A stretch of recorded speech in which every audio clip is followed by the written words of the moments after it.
మన పోరాట శిబిరానికి పోషించి ఈ దేశ తాలూకు ఆర్థిక ప్రగతికి దోహదపడే పూర్తిగా నిర్వీర్యం చేయాలని ఈ యొక్క కేంద్రంలో ఉన్న ప్రభుత్వం కుట్రపన్ని దీన్ని 2021 సంవత్సరం జనవరి 25వ తేదీన నిర్ణయం తీసుకుని పూర్తిగా తెల్లవారి కేసానికి ఉత్తర్వులు ఆపుకొని తర్వాత ఉత్తానోత్తాన్ని తొలగించడం మొదలుపెట్టారు.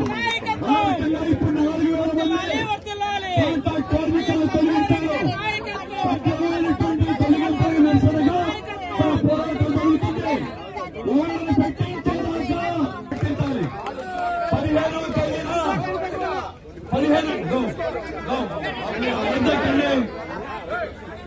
ఏప్రిల్ 15వ తేదీన ఆర్సీఎల్ ఆఫీస్ దగ్గర జరిగిన మీటింగ్ లో లేదా స్టాటస్ గా మెయింటైన్ చేస్తాం.